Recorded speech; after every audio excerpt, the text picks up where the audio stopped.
Hello everyone, in my physics concept, I'm going to explain PN junction diode. PN junction diode is forward bias and in reverse bias. So before learning PN junction, let's revise what is semiconductors. As name suggests, semiconductors, that means they are semi and conductors. So they are neither conductors nor insulators. Semiconductors can be of pure elements such as silicon, germanium, or their compounds like gallium arsenide. Here you can see a silicon atom. A silicon atom has 14 electrons around the nucleus. And out of these 14 electrons, you can see that there are 4 valence electrons on the outermost orbital. That means on the outermost orbital, there are 4 electrons. The silicon is semiconductor material which is insulator at absolute zero temperature.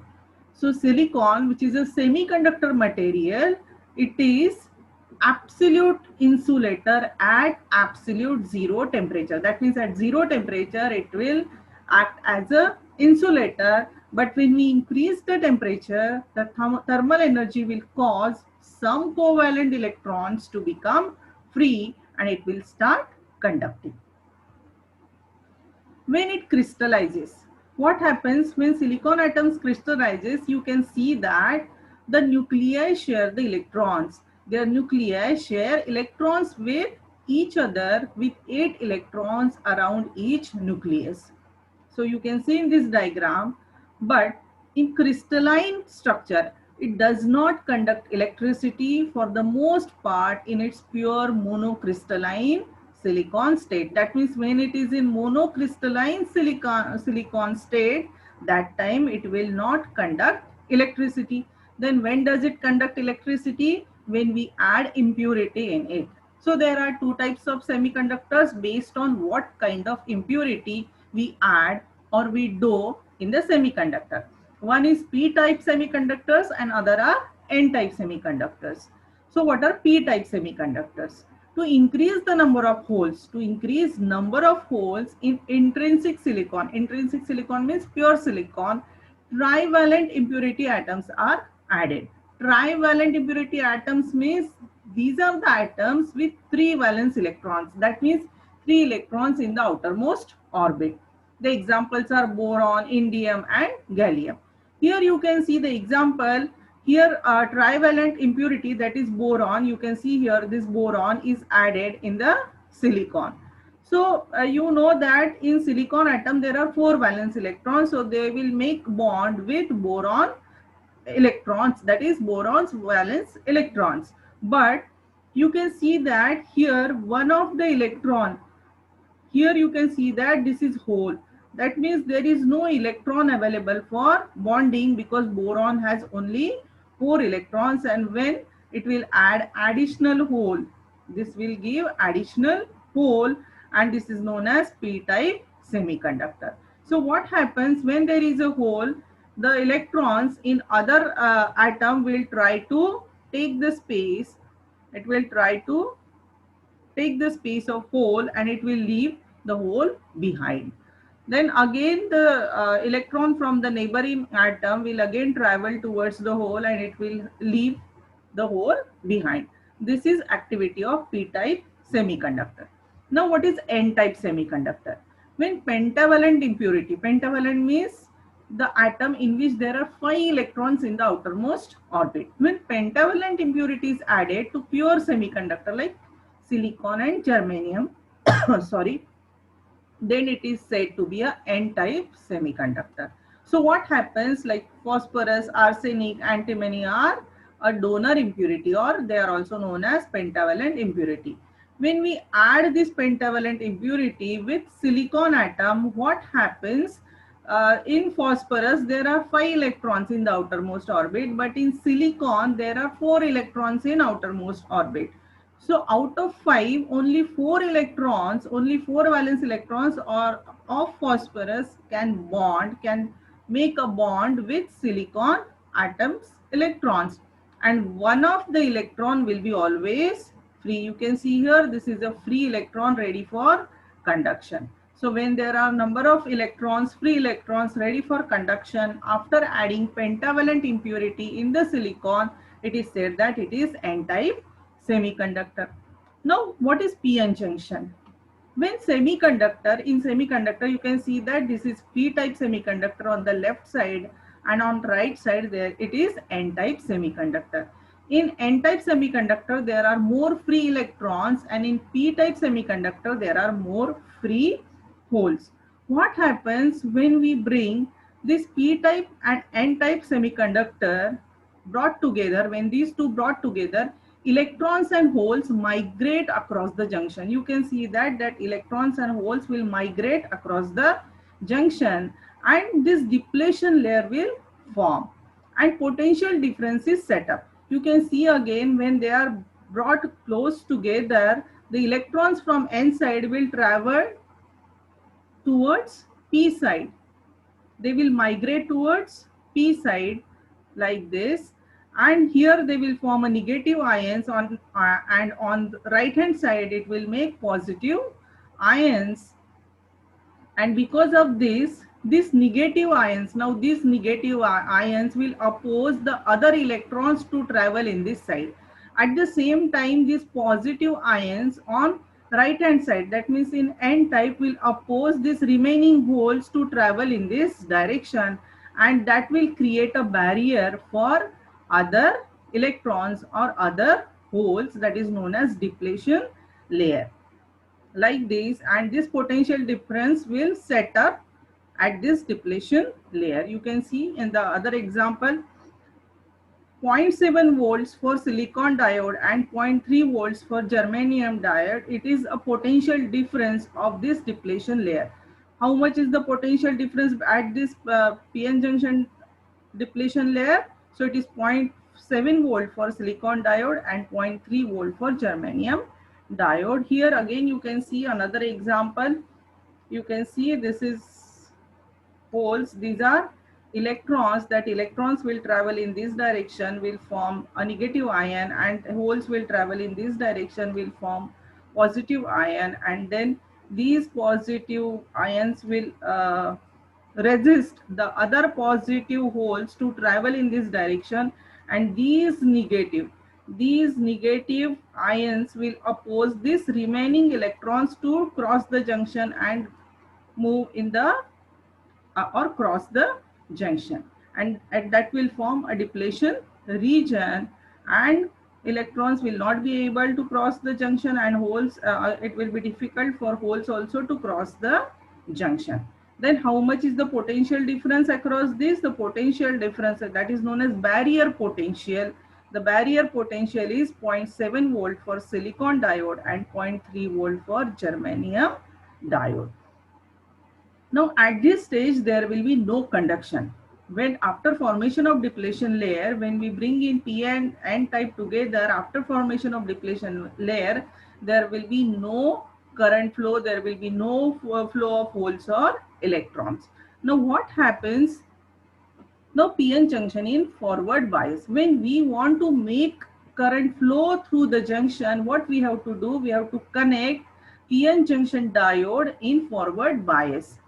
In forward bias PN junction diode, what we do? We connect positive terminal of the battery. We connect positive terminal of the battery to p-type semiconductor. You can see here, this is positive terminal of battery. This is positive. This is positive terminal of the battery is connected to p-type region. This is p-type. And negative terminal of the battery. This is negative terminal of the battery is connected to n region. That means n-type. So what happens when we make connections like this? If this external voltage becomes greater than the value of potential barrier, suppose these are p and n type for silicon, then for that the barrier voltage is 0.7. Here the barrier voltage is 0.7. So when this applied voltage is greater than 0.7, when this applied voltage is greater than 0.7, so what is written? If this external voltage becomes greater than the value of potential barrier, that is 0.7 volts for silicon and 0.3 volts for germanium, the potential barrier opposition will overcome. So this barrier opposition will overcome and current will start to flow. So you can see here again how current will start to flow when we apply. You can see these electrons are crossing the depletion layer. These electrons are crossing the depletion layer because this is negative, negative, negative will oppose. So this negative charge, this negative terminal of the battery, this negative terminal of the battery will push the electrons in this direction. It is pushing the electrons in this direction. And that's why the holes are moving in the opposite direction. When electrons moves in towards left, the holes will move towards right. You can see here this negative terminal of the battery will push these electrons towards left like this, and hence these electrons will move like this in the circuitry.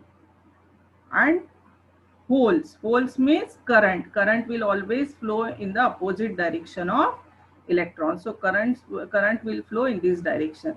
So this is how there is flow of current through the PN junction when we connect PN junction diode in forward bias.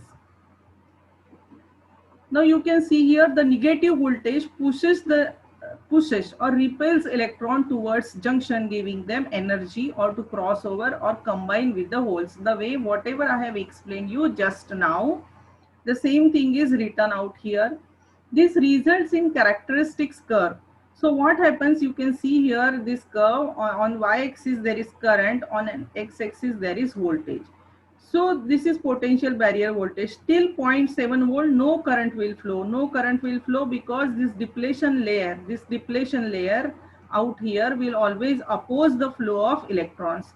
But once this applied voltage, whatever voltage we apply to the battery, when it crosses this 0.7 volts, the current will start increasing. Till 0.7, the current is, you can see this green line, this current is almost 0, but when this applied voltage is greater than 0.7, the current will increase abruptly like this. So it was about PN junction diode in forward bias. So what is PN junction diode in reverse bias? When negative terminal of the battery, you can see here, is connected to the P region, and when positive terminal of the battery is connected to the N region, it is said that PN junction diode is operating in reverse bias. In this case, what happens, this negative terminal of the battery will attract the holes in the P region, and this positive terminal of the battery will attract these electrons in the N region.